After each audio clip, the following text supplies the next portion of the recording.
राधा। सुनो भाई सुनो, क्या सुनो? बोलो राधा। हे राधा कृपा करना।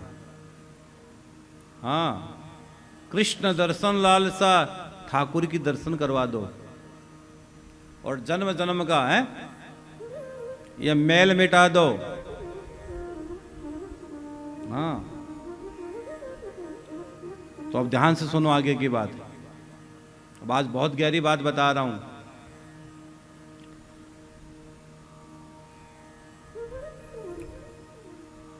जिस दिन जब आपका पूर्व जन्म होता ना, पूर्व जन्म से तुम्हें अगला जन्म मिलता है। तुम चाहो तो मुक्त हो सकते हो और चाहो तो भटक सकते हो, ये तुम पर निर्भर करता है। तुम चाहो तो भटक भी सकते हो और चाहो तो मुक्त हो सकते हो। और श्राद्ध जब करते हैं उस समय क्या भावना की जाती है? श्राद्ध के समय उस समय यह भावना की जाती है कि उसका अगला जीवन अच्छा हो। अगला जीवन या तो जीवात्मा मुक्त हो जाए, नहीं तो कम से कम उनका अगला जन्म अच्छा हो। आगे सुनो। जिन पितरों के प्रति हम श्रद्धा के साथ, विश्वास के साथ श्राद्ध करते हैं, वे हमारी सहायता करते हैं। ये मैं नहीं कह रहा हूं, ये वायु पुराण कह रही है। वायु पुराण में लिखा गया है, अगर जिस पितृ का, जिस आत्मा का हम लोग श्राद्ध करते हैं, वो आत्मा हमारी सहायता करती है। इसलिए कहते हैं ना, जो व्यक्ति, अब कई लोग कहते हैं महाराज जी हम कर दें क्या? निश्चित कर सकते हो, आप श्राद्ध करो ना, क्या दिक्कत है? कि बड़े वाले नहीं करे, छोटे वाले बिल्कुल कर सकते, कोई दिक्कत ही नहीं है। जो श्राद्ध करेगा उसको उसका फायदा मिलेगा। फायदा तो सबको मिलता है, लेकिन जो पूजा करेगा उसको फल ही मिलेगा।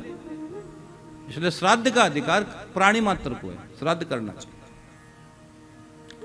वायु पुराण में आत्मज्ञानी सूत जी ने ऋषियों से कहते हैं, सूत जी महाराज ऋषियों से कहते हैं कि हे ऋषिवृंद सुनो, परमेष्टि ब्रह्मा ने जो पूर्व काल में जिस प्रकार की आज्ञा दी है, अब तुम ध्यान से सुनो। ब्रह्मा जी की आज्ञा है, ब्रह्मा जी की आज्ञा है। ब्रह्मा जी ने कहा कि जो लोग मनुष्य लोक के पोषण की दृष्टि से श्राद्ध आदि करेंगे, उन्हें पितृगण सर्वदा पुष्टि एवं संतति देंगे।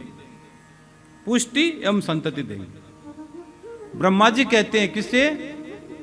ब्रह्मा जी कह रहे हैं वायु पुराण में कि जो लोग मनुष्य लोक में, मतलब मृत्यु लोक में अपने पूर्वजों की पोषण के लिए, पूर्वजों के लिए तर्पण करेंगे, पिंडदान करेंगे, श्राद्ध करेंगे, भागवत कथा का श्रवण करेंगे, उनके पितृगण सर्वदा पुष्टि, आरोग्यता और संतति, मतलब अच्छी संतान देंगे। मतलब आपके वंश को बढ़ाने वाले होंगे वो। अगर आपके पितृ प्रसन्न है ना मेरे बहन भाई, ये बात का ध्यान रखना।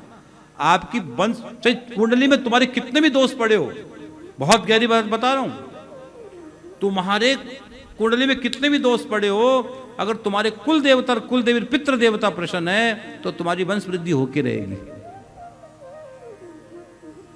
क्योंकि वंश बढ़ाने में कोई सर्वश्रेष्ठ कोई चीज अदा होती है तो तुम्हारे पितृ करते हैं। अगर पितृ तृप्त है तो निश्चित मान के चलना, तुम्हारे घर में वंश वृद्धि होगी होगी और पक्की होगी। कारण कई भी हो सकते हैं, लेकिन एक बहुत बड़ा कारण है वंश नहीं बढ़ने का, पितृ दोष भी तो होता ही है।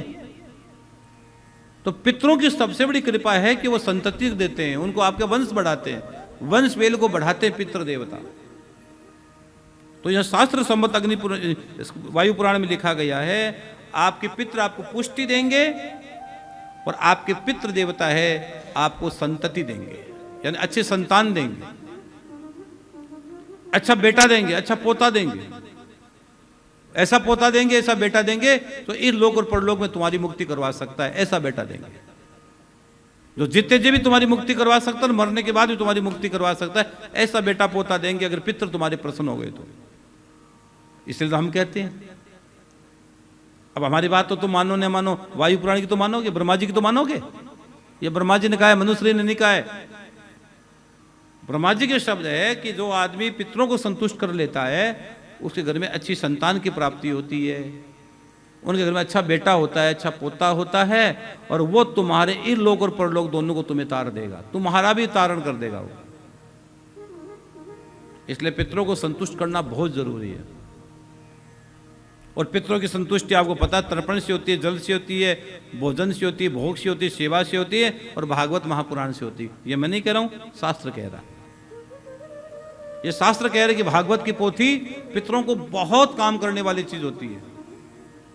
इसलिए जितने भी लोग इस समय मुझे संस्कार टीवी पर सुन रहे हैं और आप लोग सुन रहे हो, आप संकल्प करना कि चाहे कुछ भी हो जाए, दिन या इधर से अपने को भागवत की पोथी श्राद्ध में पितरों को सुनानी है, बात खत्म।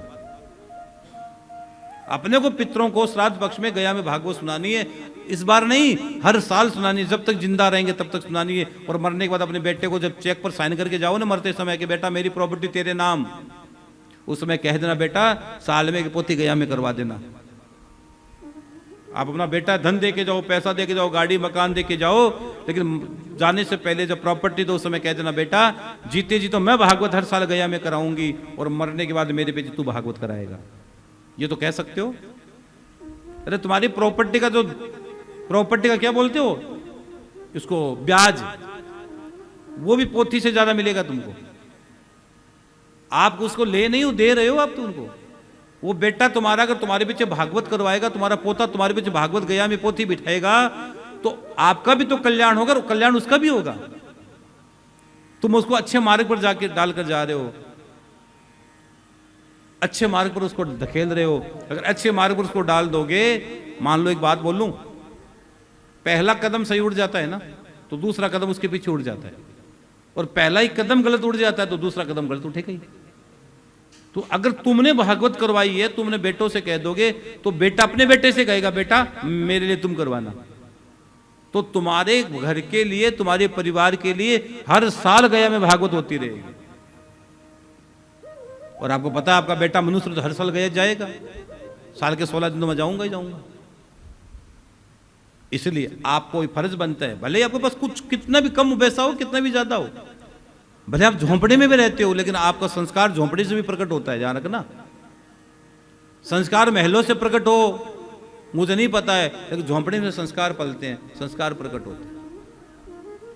तभी तो भगवान ने सबरी के 4 जूठे बेर खाए थे। सबरी के पास क्या था? माता सबरी के पास, लेकिन भगवान ने उनके घर जाकर जूठे बेर खा लिए। कि परमात्मा कहीं भी प्रकट हो सकते हैं, किसी भाव में प्रकट हो सकते हैं। इसलिए आप संकल्प करना कि हम भी गया में श्राद्ध में पोथी करवाएंगे भागवत की।